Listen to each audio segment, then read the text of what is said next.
Une fois, pendant la procession de la fête Dieu, cette image était exposée sur l'autel. Quand le prêtre y déposa le Saint-Sacrement et que le chœur commença à chanter, les rayons de l'image traversèrent la Sainte Hostie et se répandirent dans le monde entier. Alors j'entendis ces paroles. Ces rayons te traverseront comme ils ont traversé cette hostie, et ils passeront dans le monde entier. À ces mots, une grande joie envahit mon âme. Une autre fois, alors que mon confesseur disait la Sainte Messe, je vis, comme toujours, l'enfant Jésus sur l'autel à partir de l'offertoire. Puis, un moment avant l'élévation, le prêtre disparut à mes yeux, et seul Jésus resta. Quand le moment de l'élévation approcha, Jésus prit dans ses petites mains l'hostie et le calice, et il les souleva ensemble en regardant le ciel. Peu après, je vis de nouveau mon confesseur. J'ai demandé à l'enfant Jésus où était le prêtre quand je ne le voyais pas. Il me répondit « Dans mon cœur ». Une autre fois, j'ai entendu ces mots.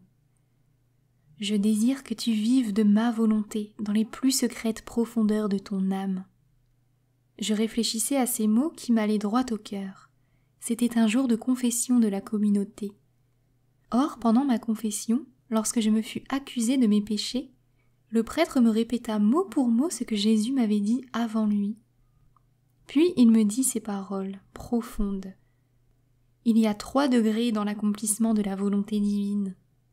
Le premier, quand l'âme accomplit tout ce qui est contenu extérieurement dans les ordres et les statuts.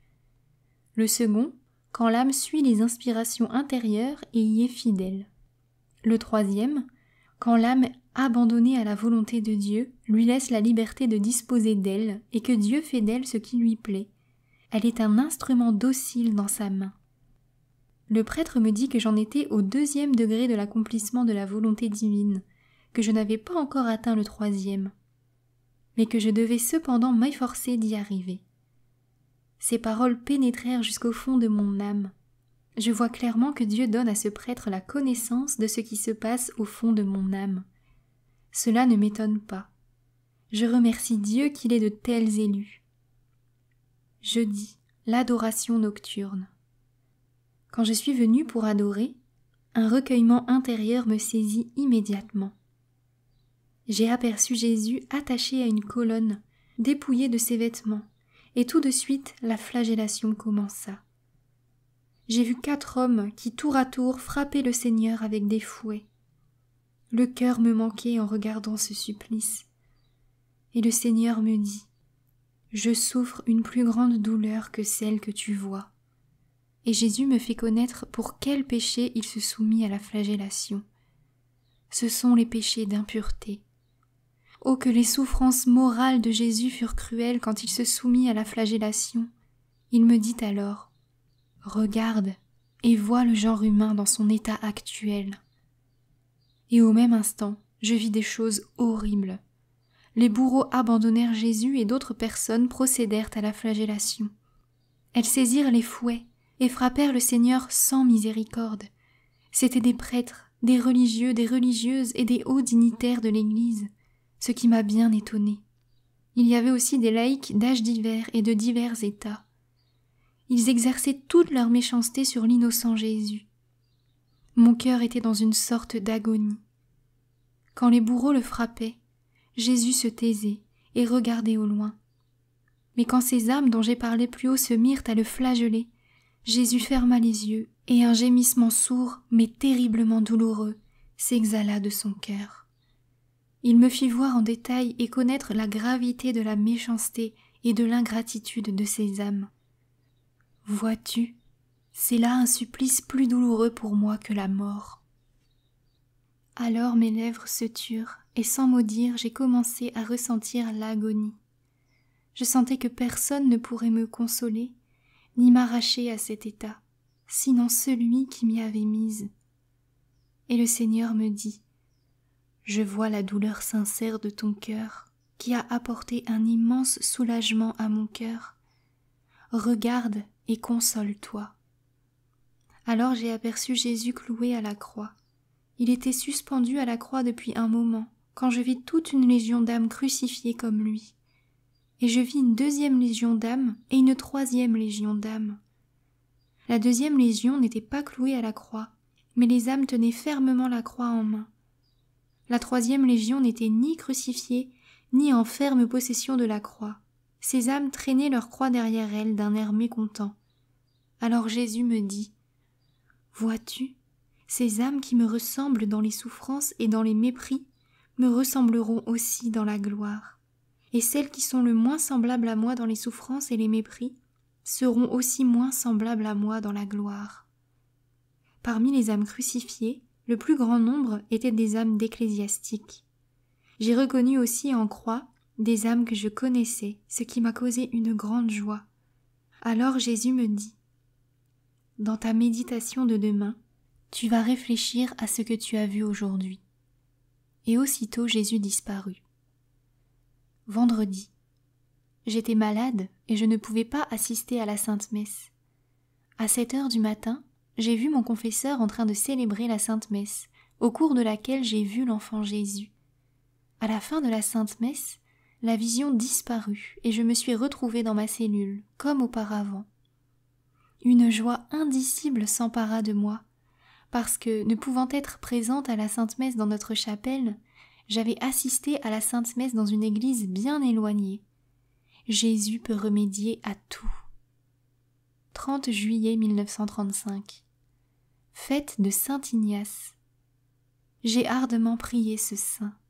Je lui faisais des reproches. Comment pouvait-il me regarder sans me venir en aide dans des questions si importantes, sans m'aider à accomplir la volonté de Dieu ? Je lui dis : « Ô notre saint patron, vous qui brûliez du feu de l'amour et du zèle de la gloire de Dieu, je vous prie humblement, aidez-moi dans l'accomplissement des desseins de Dieu. » C'était pendant la Sainte Messe.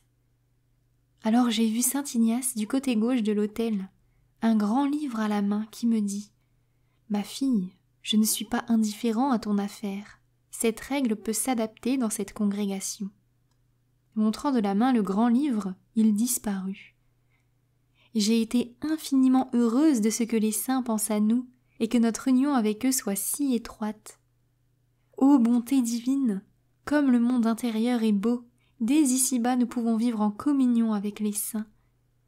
J'ai ressenti pendant toute la journée la proximité de ce cher patron. 5 août 1935. Fête de Notre-Dame de la Miséricorde. Je me suis préparée à cette fête avec plus de ferveur que les années précédentes. Le matin, j'ai ressenti un combat intérieur à la pensée que je devrais quitter cette congrégation qui jouit de la protection particulière de Marie. La méditation passa dans ce combat et la première messe aussi. Pendant la seconde messe, j'ai prié la Sainte Mère en lui disant qu'il m'était difficile de me séparer de cette congrégation placée sous sa particulière protection.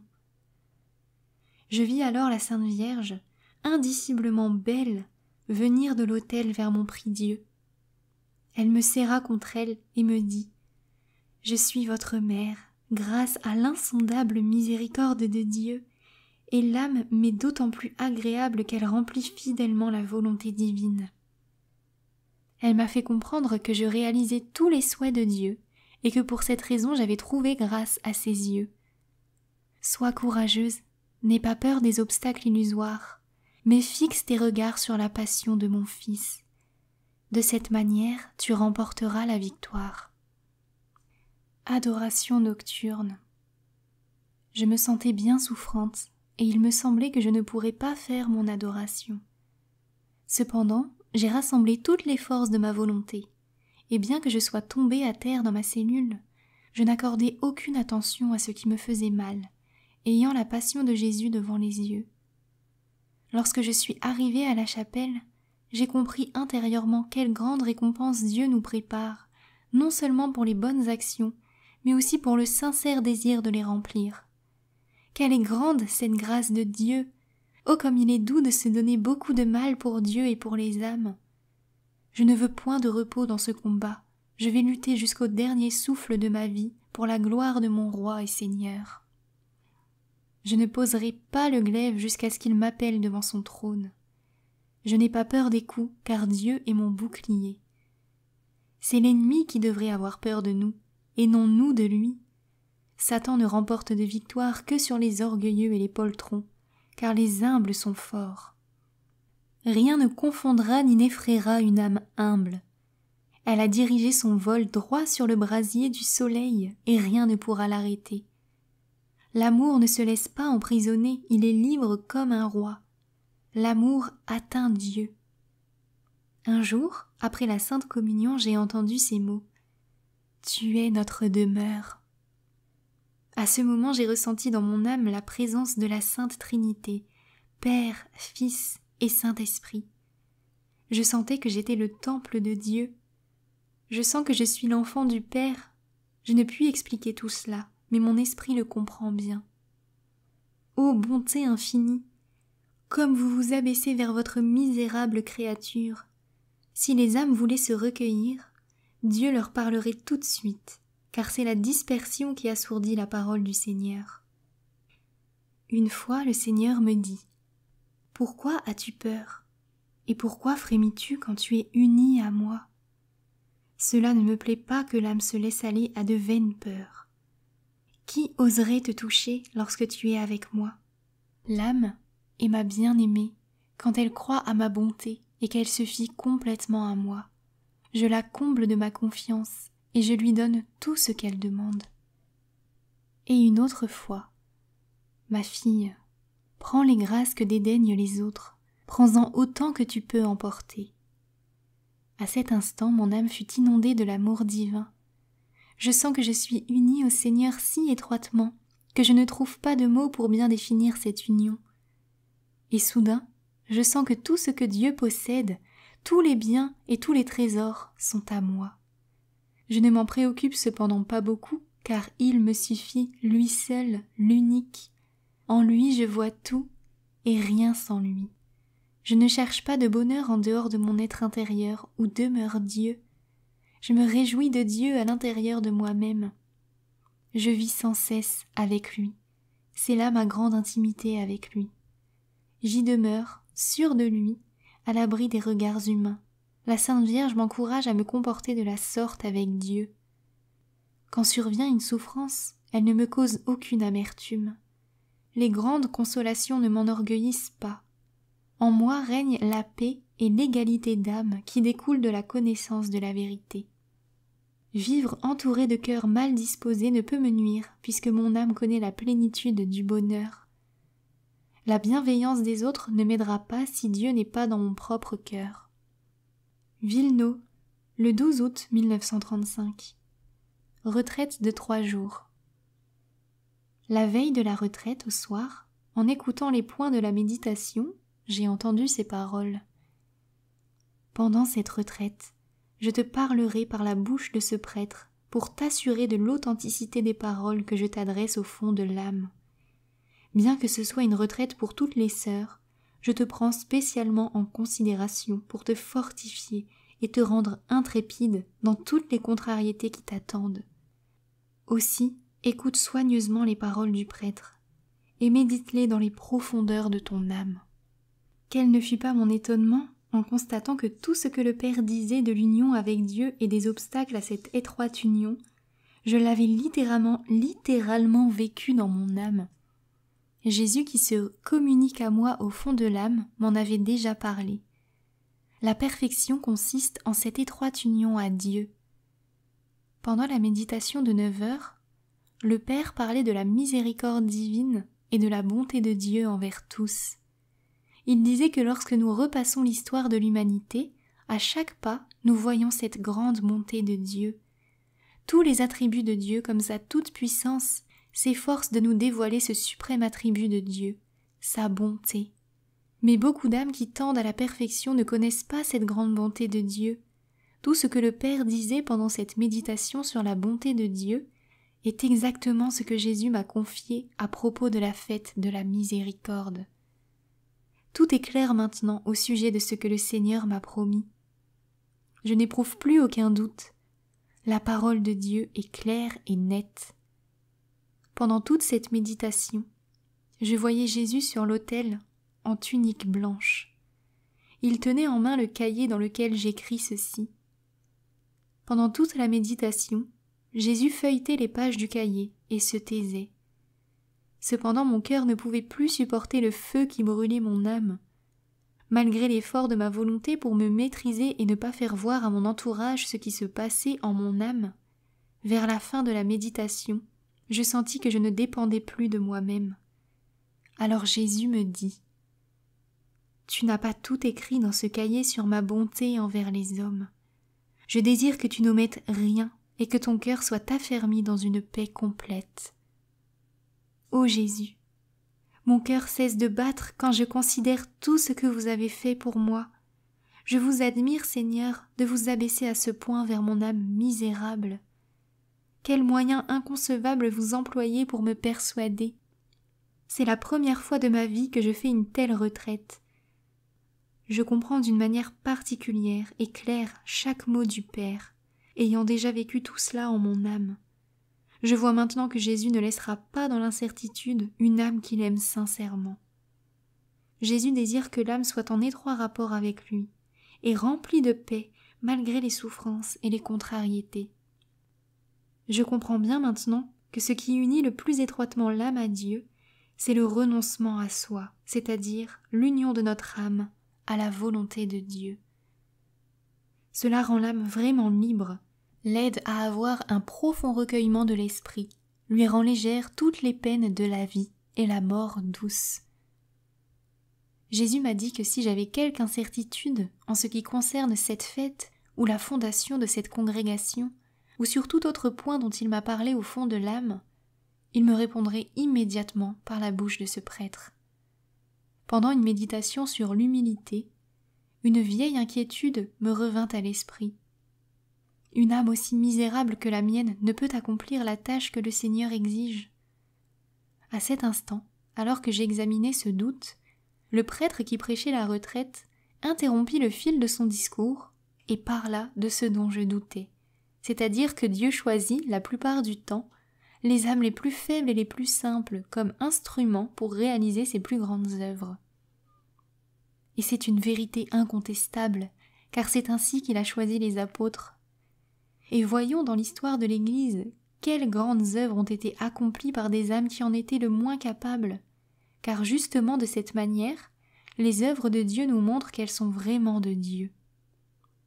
Quand mon incertitude eut tout à fait disparu, le prêtre revint au thème de l'humilité. Jésus, comme pendant chaque méditation, se tenait debout sur l'autel. Il ne me disait rien, mais son regard bienveillant pénétrait ma pauvre âme, qui n'avait plus aucune excuse. « Ô Jésus, ma vie, je sens bien que vous me changez en vous-même, dans le secret de l'âme, où les sens n'atteignent guère. Ô mon Sauveur, cachez-moi dans le fond de votre cœur et couvrez-moi de vos rayons, devant tout ce qui n'est pas vous. Je vous en prie, Jésus, que ces deux rayons sortis de votre cœur très miséricordieux fortifient sans cesse mon âme. » Le moment de la confession. Mon confesseur m'a demandé si à cet instant Jésus était là et si je le voyais. Oui, il est là et je le vois. Alors, il m'a demandé de le questionner sur certaines personnes. Jésus ne m'a rien répondu, mais il l'a regardé. Quand après la confession j'ai récité ma pénitence, Jésus m'a dit « Va et console-le de ma part ». Ne comprenant pas la signification de ces mots, je lui ai tout de suite répété ce que Jésus venait de me dire. Pendant tout le temps de la retraite, sans interruption, j'étais en rapport avec Jésus, et je me suis familiarisée avec lui de toute la force de mon cœur. Jour de la rénovation des vœux.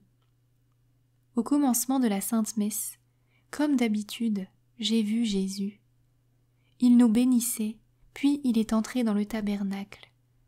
Soudain, je vis la Sainte Vierge en robe blanche et en manteau bleu, tête nue. Elle vint de l'autel, s'approcha de moi, me toucha de ses mains et me couvrit de son manteau. Elle me dit « Offre ses vœux pour la Pologne, prie pour elle. » 15 août. Le soir de ce même jour, j'ai éprouvé une grande nostalgie de Dieu. Je ne le voyais pas en ce moment avec mes yeux de chair, comme auparavant, mais je le sens de façon indéfinissable. Cela me cause cette nostalgie et un supplice indescriptible. Je meurs de soif de le posséder pour me noyer en lui pour l'éternité. Mon esprit est tendu vers lui, et rien au monde ne pourrait me consoler. Ô amour éternel, je comprends maintenant combien mon cœur vivait en étroite intimité avec vous, car qu'est-ce qui pourra me contenter au ciel ou sur la terre en dehors de vous, ô mon Dieu, en qui s'est abîmée mon âme. Un jour où j'étais en adoration, mon esprit était comme en agonie, et je ne pouvais pas retenir mes larmes. Alors j'ai vu un esprit d'une grande beauté qui me dit « Le Seigneur dit, ne pleure pas. » Après un moment, j'ai demandé « Qui es-tu » Il me dit « Je suis l'un des 7 esprits qui se tiennent nuit et jour devant le trône de Dieu et le louent sans cesse. » Cependant, cet esprit n'a pas apaisé ma nostalgie de Dieu, il n'a fait que l'accroître. La beauté de cet esprit provient de son étroite union à Dieu. Il ne me quitte pas un seul instant, il m'accompagne partout. Le lendemain, pendant la Sainte Messe, avant l'élévation, il commença à chanter ces mots « Saint, Saint, Saint ». Sa voix résonnait comme les voix de milliers de personnes. Cela m'est impossible à décrire. Tout d'un coup, mon esprit fut uni à Dieu. À ce moment-là, j'ai vu la grandeur et la sainteté inconcevable de Dieu, et en même temps j'ai eu connaissance de mon néant. Les 3 personnes divines, le Père, le Fils et le Saint-Esprit, m'ont été révélées plus distinctement qu'autrefois. Cependant leur existence, leur égalité et leur majesté sont une. Mon âme est en relation avec les 3. Je ne puis l'exprimer par des mots, mais mon âme le comprend bien. Quiconque est uni à l'une de ces 3 personnes est par là même uni à la Sainte Trinité, car son unité est indivisible. Cette vision, cette connaissance plutôt, inonda mon âme d'un bonheur inconcevable. Dieu est si grand. Je n'ai pas vu de mes yeux, comme autrefois ce que je viens d'écrire, mais d'une manière purement intérieure, spirituelle et indépendante des sens. Cela dura jusqu'à la fin de la Sainte Messe.